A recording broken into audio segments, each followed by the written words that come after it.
Training to failure is training to fail. Okay, now that the clickbait opener is done, welcome to part 3 of a series I started a year and a half ago. Look for part 4 around 2025. I'm talking about powerlifting programming, the next thing being intensity. I'll talk about your SBD work first, but also accessories later. So I'll start with some numbers because I know people like having a frame of reference. My basic formula to start training cycles is 82% minus 2% for every rep we are doing.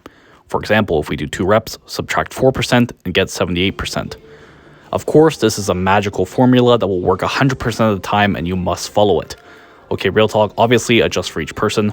Some are more or less load sensitive. Some lifts are more fatiguing than others. A very bent over conventional will be more taxing than a 2-inch super arch bench press, etc.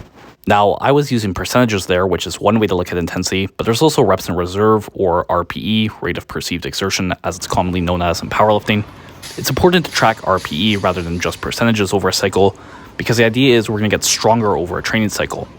So if we're lifting 80% of our original max later in our training cycle, how hard that is will be different if our max has gone up 5 or 10% over the training cycle.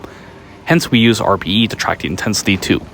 Now let's talk about the RPE range. I think a cycle should start around RPE 2 to 3 and then around RPE 7 to 8 for our volume work. Now that may sound like too low to start, but I think that's because people often misjudge the RPE. They tend to rate volume work RPE higher than it actually is. Like a lot of lifters will do doubles of 80% and call it RPE 7, which would mean that it's a 5 rep max for them. Realistically, most people would get around 8 to 10 reps of 80% of their max if they really tried, so RPE becomes more like a way of rating difficulty from 1 to 10 instead of a reps in reserve system, even if they claim they are using it as a reps in reserve system. That's why I think RPE 2 to 3 was actually a good starting point for powerlifters, not too low to not spur adaptations. Now, why these numbers to start so submaximal? Because strength in a specific movement is an interesting skill. One part is skill practice, which the field of motor learning has shown extensively is correlated with the volume of practice work. But the other part is the physiological side. With lifting, there's a fatigue that comes from the lifting. A set of squats is more fatiguing than, say, playing a song on the piano. We also want to grow our muscles, where working to failure is more important, more on that later.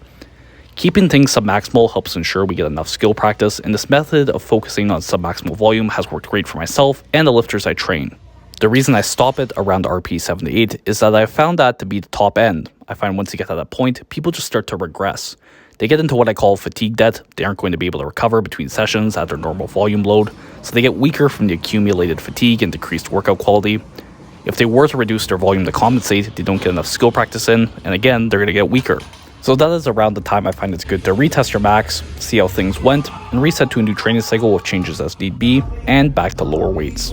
Now keep in mind I've been talking about your basic volume work for squat, bench, and deadlift here. For accessory work, where the goal is more hypertrophy, you should be training at or near failure. This seems to be important for hypertrophy, or at least more efficient, and it idiot-proofs things. A lot of people are inaccurate of how many reps they have left in the tank. If you train to failure and are actually trying, going for a rep and failing, you know exactly how many reps you had left. None. And lastly, when we're talking about top sets, they should be around RPE 6 to 8, heavy enough to get some top end exposure, but not too heavy to just be extra fatigue with no more benefit. So that's basically it. Intensity should be kept pretty submaximal to focus on more skill practice. I hope this video helped you understand intensity better. Please like, comment, and subscribe if you haven't already, and thanks for watching.